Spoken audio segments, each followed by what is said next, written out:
نصلي ونسلم على الرسول الكريم أما بعد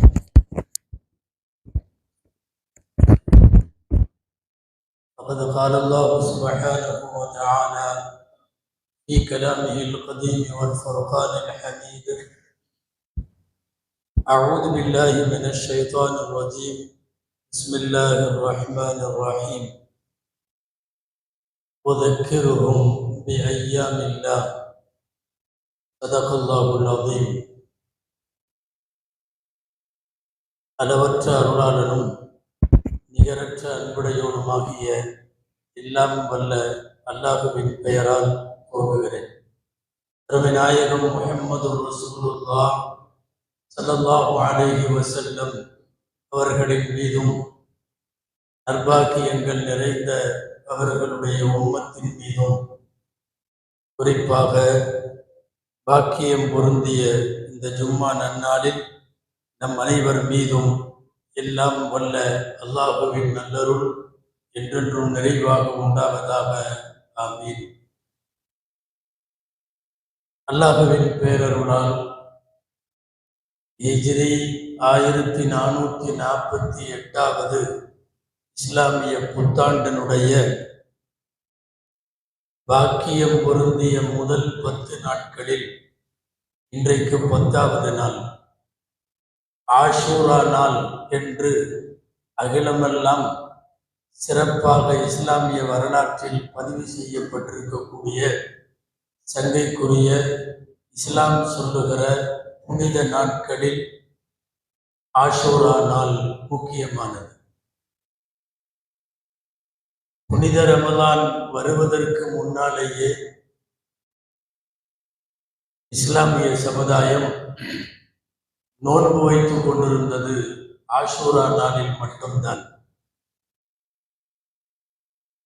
பன்னெடுங்காலமாக ஆஷூரா நோன்பு மட்டும் வைக்கப்பட்ட நிலையில் புனித ரமலான் கடமையானதற்கு பிறகு கடந்த 1400 வருஷமாக ஆஷூராவுடைய நோன்பு சுன்னத்தாக நபி ஸல்லல்லாஹு அலைஹி வஸல்லம் அவர்களின் வழிமுறையாக உலக முஸ்லிம் மக்களால் நோன்பு பிடிக்கப்படுகிற சங்கைக்குரிய நாட்களில் ஆஷூரா நாளும் ஒன்று. திருக்குர்ஆனில் அல்லாஹ் சொல்லுகிறான், வதக்கிருஹும் பிஅய்யாமில்லாஹ், அல்லாஹ்வுடைய நாட்களை நபியே அவர்களுக்கு நினைவுபடுத்துங்கள்.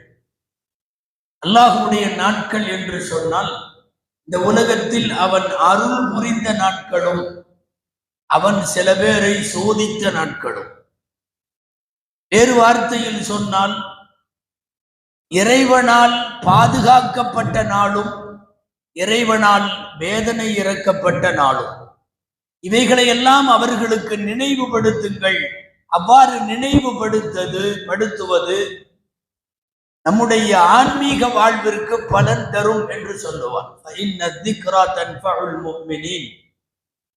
அந்த அடிப்படையில் ஆஷூரா நாளின் நிகழ்வுகள், ஆஷூரா தருகிற பாடங்கள், வரலாற்று சிறப்பு மிக்க அந்த நாளிலே நடைபெற்ற வரலாற்று சம்பவங்கள், இவைகளை எல்லாம் ஆண்டுதோறும் ஆஷூராவிலே நாம் நினைத்து பார்த்து கொண்டிருக்கிறோம்.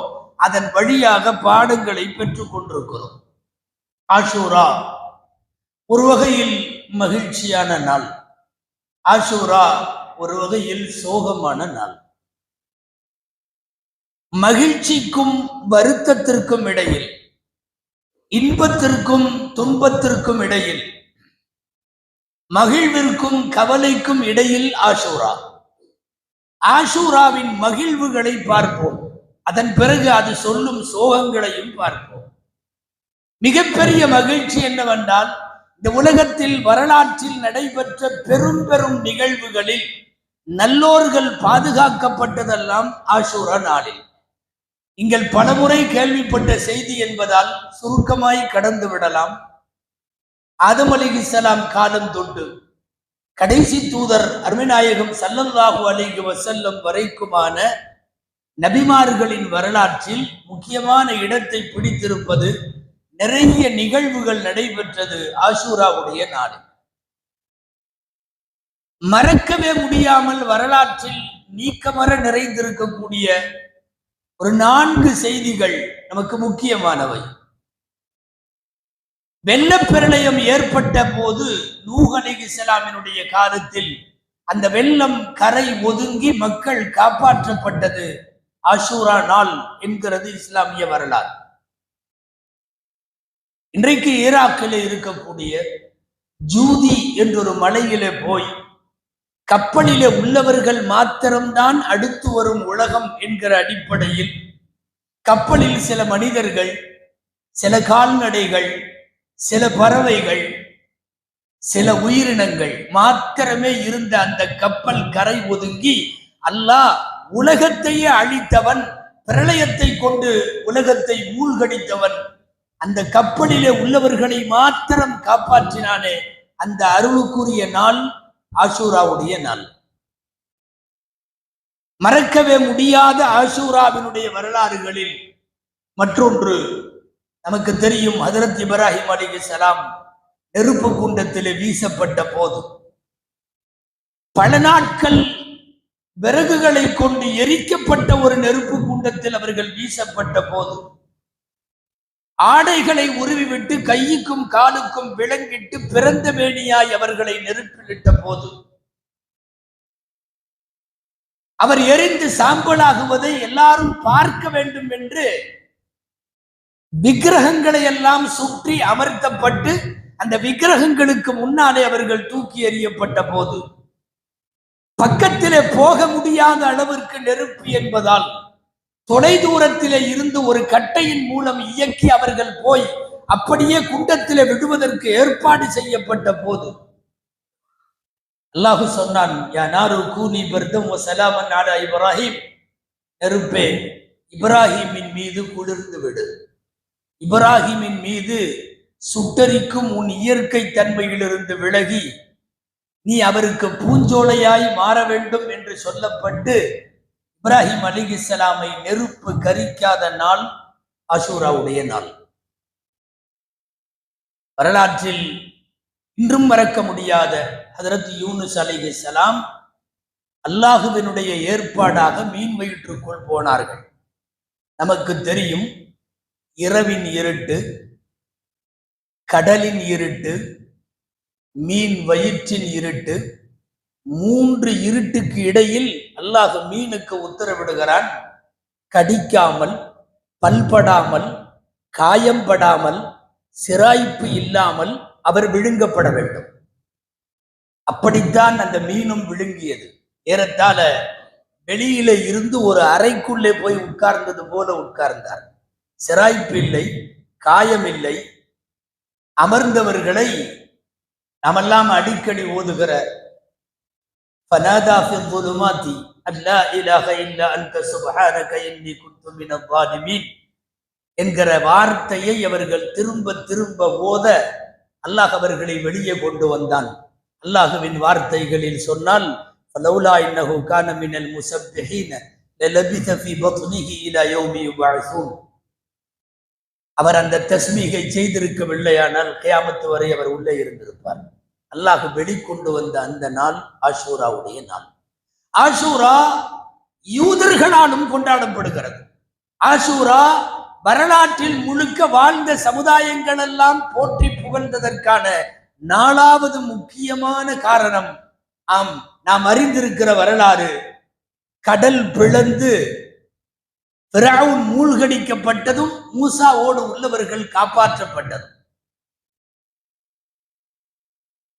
இந்த நிகழ்வு நடைபெற்றது ஆஷூராவுடைய நாள். சொல்ல போனால் நாயகம் ஸல்லல்லாஹு அலைஹி வஸல்லம் நம்மை நோன்பு வைக்க சொன்னதே அதற்காகத்தான். மூசாவும் முஸ்லிம்களும் காப்பாற்றப்பட்ட நாள் ஆஷூரா, ஃபிரௌனும் அவனோடு சேர்ந்தவர்களும் அழிக்கப்பட்ட நாள் ஆஷூரா. ஒரே கடல், ஒரே நேரம், ஒரே தண்ணீர், சில பேருக்கு அருளாய், சில பேருக்கு அதாபாய். நிஅமத்துன் வ நிக்மத்துன் ஃபீ வக்தின் வாஹிதின். ஒரே கடல், ஒரே நேரம். ஒரு கூட்டத்துக்கு அது அருளாய் மாறுகிறது, ஒரு கூட்டத்துக்கு தண்டனையாய் மாறுகிறது. வேறு வேறு இடம் அல்ல, வேறு வேறு காலம் அல்ல, ஒரே இடம். அன்ஜைனா மூஸா வ மன் மஅஹு அஜ்மஈன். மூசாவையும் அவர்களோடு உள்ளவர்களையும் காப்பாற்றினோம். உலக சரித்திரத்தில் விசித்திரமானது, லட்சக்கணக்கான பேர் கடலிலே எதிரிலே ஆர்ப்பரிக்கிற கடலுக்கு முன்னாலே நிற்கிறார்கள். காலா சஹாபு மூசா இன்னல முதரகூன், அநேகமா நாமெல்லாம் மூங்கி போயிருவோம். காலக்கல்லா இன்னமழி ரப்பி சையஹ்தி, மூழ்க மாட்டோம், நிச்சயமா என் கூட என் ரப்பு இருக்கான். அல்லாஹ் சொன்னான், ஃபத்ரிப் லஹும் தரீகன் ஃபில் அர்தி யபஸன் லா தகாஃபு தர்கன் வலா தக்ஷா, உங்கள் கையில இருக்கிற கைத்தடியால் கடலை அடியுங்கள். ஆட்கள் அல்ல, கல் அல்ல, கடல் தண்ணீரை அடியுங்கள். பிளந்து வழிவிட்டது. இருக்கிற கூட்டங்களுக்கு தோதுவாக கடல் பிளக்கிறது, வழி ஏற்படுகிறது. சாதாரண தரைத்தளத்தில் போவது போல அந்த மக்கள் கரையேறுகிறார்கள். முஃமின் கொண்டவர்களின் கடைசி ஆள் உள்ளே ஏற, அதே நேரம் ஃபிரௌனும் அவனுடைய ஆட்களின் கடைசி ஆள் உள்ளே இறங்கவும் கடல் மூழ்கி கொண்டது. இது ஒரு உலக வரலாற்றின் பிரம்மாண்டமான செய்தி. அல்லாஹ் இதையெல்லாம் நடத்தி காட்டியது ஆஷூரா என்று பார்க்கிறோம். அதனால் தான் வரலாற்றிலே சிறப்புக்குரிய நாள், உலக முஸ்லிம்களின் உச்சகட்ட மகிழ்ச்சிக்குரிய நாள். மூழ்கடிக்கப்பட்ட ஃபிரௌனை தண்ணீரோடு போக விடாமல் கடலுக்கு உத்தரவிடுகிறான், வெளியே தள்ளிவிடு, வெளியே தள்ளிவிடு.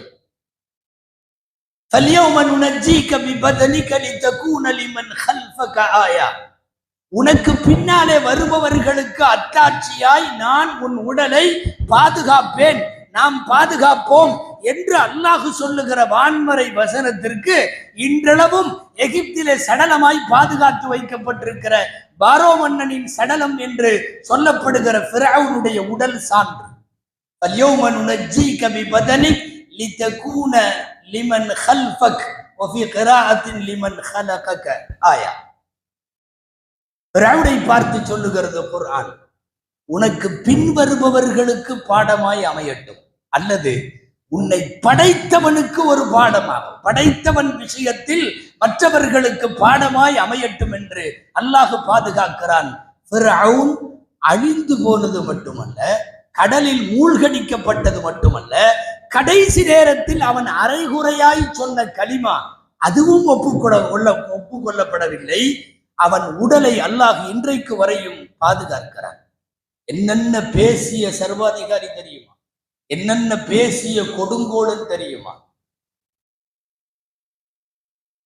அல்லாஹ் சொல்லுகிறான், இன்ன ஃபிரௌன அலா ஃபில் அர்த், பூமியிலே கர்வம் கொண்டு தெரிந்தவன். இதெல்லாம் அல்லாஹ்வுடைய வார்த்தை. அல்லாஹ் சொல்லுகிறான், இன்னஹு கான மினல் முஃப்ஸிதீன், அவன் விஷமி, அவன் விஷமி. அல்லாஹ் சொல்லுகிறான், நாட்டு மக்களை பார்த்து ஃபிரௌன் சொன்னானாம், அலைஸலி முல்கு மிஸ்ர் வ ஹாதிஹில் அன்ஹாரு தஜ்ரி மின் தஹ்தி, இந்த தேசத்தின் அரசாங்கம் எனது கையில், இந்த ஆறுகள் எல்லாம் எனது கட்டுப்பாட்டில் ஓடுகிறது. فقال انا ربكم الاعلى فاخذه الله نكال, நான் இருக்கிற கடவுள் எல்லாம் பெரிய கடவுள் என்று சொன்னது மட்டுமல்ல, அல்லாஹ் ஒருவன் இருக்கிறான் என்று சொன்ன போது வானத்திற்கு ஒரு ஏணி ஏற்பாடு செய்யுங்கள், அந்த ஏணியிலே போய் நான் மூசாவின் இறைவன் இருக்கிறானா என்று பார்த்து விட்டு வருகிறேன். இதுவெல்லாம் கொக்கரிப்புகள், நிறைய தேவையற்ற வார்த்தைகள், கர்வம் பிடித்த சொற்கள். அந்த சர்வாதிகாரியை ஒன்றுமில்லாமல் ஆக்கி மூழ்கடிக்க செய்து அதன் சடலத்தை இறைவன் இன்றைக்கு வரையும் பாதுகாக்கிறார். ஃபிரௌன் மூழ்கடிக்கப்பட்ட ஆஷூரா நாளில் நடைபெற்ற இந்த நிகழ்வுல இருந்து இந்த உலகத்திற்கு சில பாடம் உண்டு. என்ன தெரியுமா? கடவுள் என்பவன் மரணிக்க மாட்டான், மரணிப்பவன் கடவுளாக இருக்க மாட்டான். நீ செத்து போய்விட்டாய், நீ மூழ்கடிக்கப்பட்டு விட்டாய், இறப்பவன் எப்படி கடவுளாக முடியும்?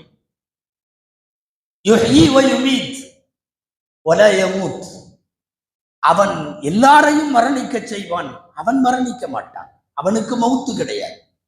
மவுத்து அல்ல, சின்ன மவுத்து என்று சொல்லுகிற தூக்கமும் கிடையாது. எனவே கடவுள்கள் மரணிக்க மாட்டார்கள் என்கிற பாடம் இதன் வழியாக கிடைக்கிறது. இரண்டாவது செய்தி, நம்பினோர் கைவிடப்படார். அல்லாஹுவை நம்பியவர்கள் எந்த காலமாக இருந்தாலும் எவ்வளவு இக்கட்டான சூழ்நிலையாக இருந்தாலும் இறைவன் கண்டிப்பாக அவர்களை பாதுகாத்தே தீர்வான் என்பது இங்கே கிடைக்கிற இரண்டாவது பாடம். மூணாவது பாடம் ரொம்ப முக்கியமானது. அது இந்திய சூழலில் மிகவும் முக்கியமானது. மைனாரிட்டிகளின் மீது ஆதிக்கம் செலுத்துகிற மெஜாரிட்டிகளை இறைவன் நினைத்தால் கூண்டோடு அடிப்பான். எல்லா காலத்திலேயும் நாங்கள் பெரும்பான்மை என்கிற கோஷம் உலக வரலாற்றில் எடுபட்டதில்லை. ஒரு சிறுபான்மை சமூகத்தை இறைவன் பாதுகாக்க வைத்து பல்லாண்டு காலம் ஆட்சி செய்தவர்களை மூழ்கடித்ததற்கு பின்னால் இந்த உலகத்தில் கொடுங்கோல் ஆட்சி நடத்துகிற அத்தனை பேருக்கும் இறைவன் பாடத்தை வைத்திருக்கிறார். ஃபிரௌனின் இறப்பில் நமக்கு கிடைக்கிற 4வது செய்தி, வேதனை வந்த பின்னால் ஈமான் கொண்டால் அது ஏற்புடையது அல்ல. அதுவரைக்கும் ஏற்புடையது. கண்ணாலே வேதனையை கண்டதற்கு பிறகு லா இலாஹ இல்லல்லதி ஆமனத் பிஹி பனூ இஸ்ராயீல் வ அன மினல் முஸ்லிமீன் அரைகுறையாய் ஒரு கலிமா சொல்லுகிறான். ஆல் ஆன ஃபகத் அஸைத கப்ரு வ குன்த மினல் முஃப்ஸிதீன். இப்பவா நீ கலிமா சொல்ற என்று அவன் கலிமா நிராகரிக்கப்பட்டதை திருக்குர்ஆன் சொல்லுகிறது. இதுவெல்லாம் பாடங்கள்.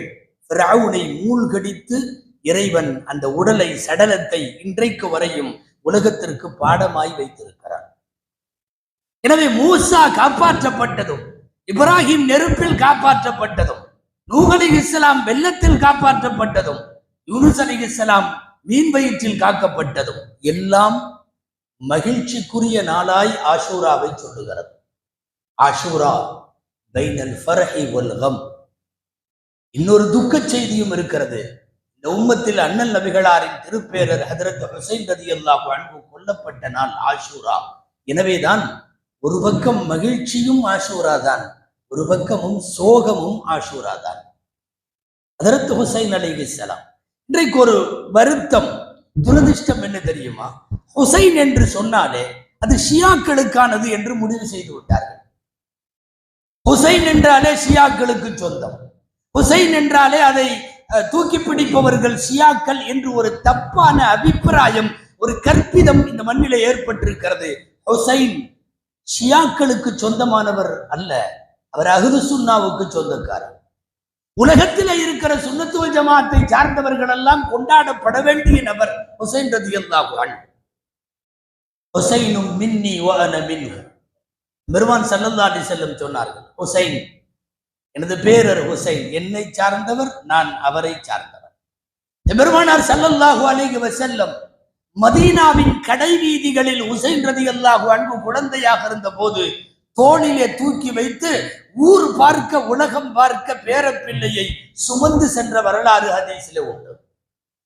தொழுகையின் நேரத்தில் தொழுது கொண்டிருக்கிற போதே தன் மீது தாவி கொண்ட ஹுசைன் ரலியல்லாஹு அன்ஹு குழந்தையை சுமந்து கொண்டே தொழுகையை நிறைவேற்றினார்கள் என்கிற வரலாறும் உண்டு. அல்லாஹும்ம இன்னி உஹிப்புஹு ஃபஅஹிப்ப மன் அஹப்பஹு. யா அல்லாஹ், மடியிலே ஹுசைன் ரலியல்லாஹு அன்ஹுவை அமர வைத்துக் கொண்டு அண்ணல் பெருமான் ஸல்லல்லாஹு அலைஹி வஸல்லம் சொன்னார்கள், ஹுசைனை நான் நேசிக்கிறேன்.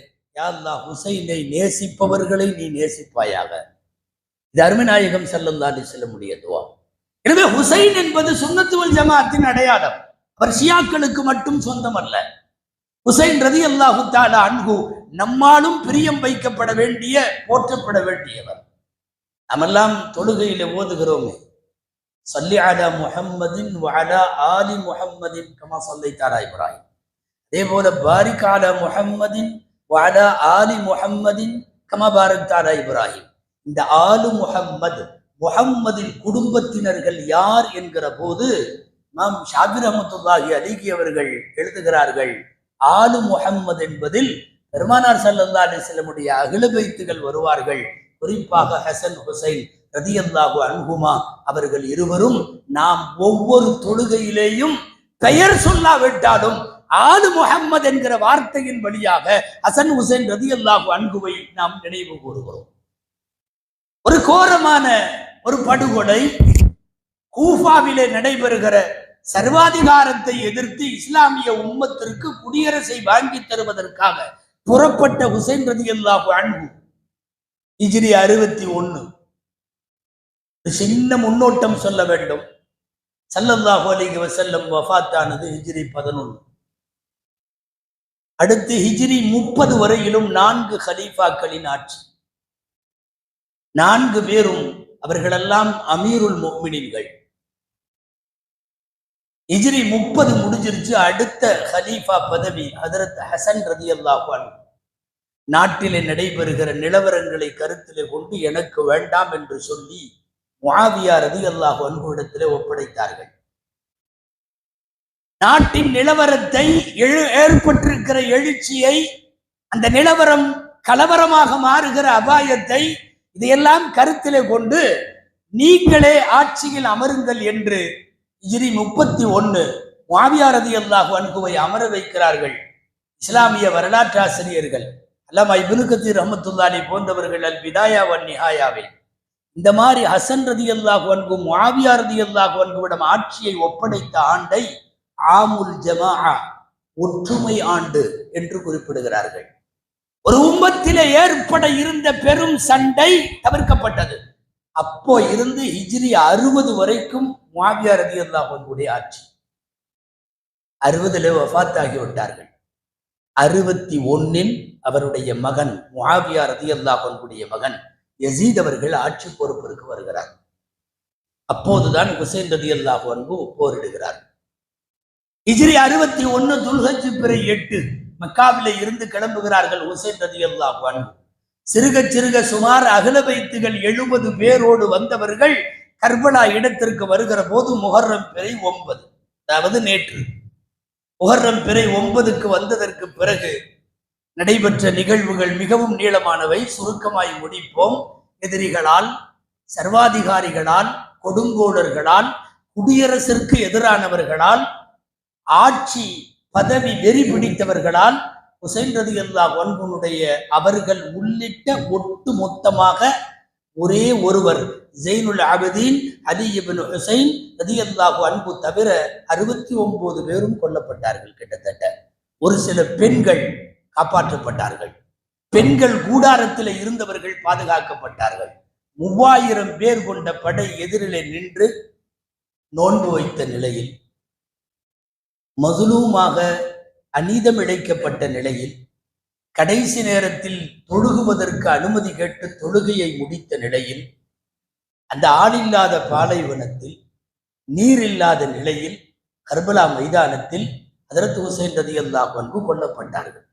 அஹ்லு சுன்னாவினுடைய அகீதா, ஹுசைனை கொன்றவர்கள் மீது இறைவன் சாபம் உண்டாகட்டும். யாரெல்லாம் சுட்டி காட்டினார்களோ அவர்கள் மீது சாபம் உண்டாகட்டும். யாரெல்லாம் ஹுசைன் ரலியல்லாஹு அன்ஹுவினுடைய கொலையின் மீது மகிழ்ச்சியுற்றார்களோ அவர்கள் மீதும் அல்லாஹ்வின் சாபம் உண்டாகட்டும். லஅனஹுல்லாஹு அலா மன் கத்தலஹு வ அலா மன் அஷார பிஹி வ அலா மன் ஃபரிஹ பிஹி. எல்லாரின் மீதும் சாபம் உண்டாகட்டும். இஸ்லாமிய வரலாற்றில் அன்னலாரினுடைய குடும்பத்து தழுவல் இளவல் ஒன்றை ஒரு ஆளில்லாத இடத்தில் வைத்து கோரமாக படுகொலை செய்து தலையை வெட்டி எடுத்து கொண்டு வந்து யஸீத் என்கிற ஆட்சியாளருக்கு முன்னால் வைத்த போது அழுதார். யஸீத் அழுதார். நிறைய வரலாற்று ஆசிரியர்கள் பதிவு செய்திருக்கிறார். அழுதிருக்கிறார். சொன்னாராம், நான் இந்த நாட்டுக்குள் அவரை நுழைய விடாமல் தடுத்து வாருங்கள் என்றுதானே சொன்னேன். அவரை கொலை செய்து தலையை எடுத்து வாருங்கள் என்று நான் சொல்லவில்லையே என்று அவர் அழுத அழுகையினால் இன்றைக்கு வரையும் அஹ்லு சுன்னாவினுடைய மார்க்க அறிஞர்கள் பல பேர் யஸீதை தரம் தாழ்ந்த வார்த்தைகளில் திட்ட வேண்டாம். ஆட்சி அவருடையது, செய்ததெல்லாம் அவருடைய படை. ஆனால் கொலை செய்வதில் அவருக்கு உடன்பாடு இல்லை என்பதை போல ஒரு வார்த்தை இப்படியும் வரலாற்றில் இருப்பதால் தரம் தாழ்ந்து விமர்சிக்க வேண்டாம் என்பதும் சொல்லப்படுகிறது. எப்படியோ ஒரு சோக நிகழ்விற்கு ஆஷூரா நம்முடைய இந்த உம்மத்தில் காரணமாகிவிட்டது. சுருங்க சொன்னால் ஆஷூரா இந்த உம்மத்திற்கு முன்னால் எல்லா சமுதாயத்திற்கும் அது மகிழ்ச்சியான நாள். நமக்கு மகிழ்ச்சிக்குரிய நாளும் அதுவே, சோகத்திற்குரிய நாளும் அதுவே. மகிழ்ச்சிக்கும் சோகத்திற்கும் இடையிலே ஆஷூரா வந்திருக்கிறது. அதுவும் இன்றைக்கு மிகச் சரியாக 10வது நாள். தொடங்கி இருக்கக்கூடிய புத்தாண்டு ஹிஜ்ரி 1448. எல்லாம் வல்ல அல்லாஹ் உலகம் முழுக்க வாழுகிற முஸ்லிம் சமுதாயத்திற்கு இந்த ஆண்டை நன்மைக்குரிய, பசுமையானதாக, நன்மைகள் நிறைந்ததாக அல்லாஹ் ஆக்கி அருள்வானாக. ஆஷூராவுடைய கயிறு பரக்கத்துகளை எல்லாம் அல்லாஹ் நமக்கு தந்தொரு புரிவானாக. ஆமீன். வாஹிர் தஅவானா அல்ஹம்துலில்லாஹி ரப்பில் ஆலமீன். தொழாதவர்கள்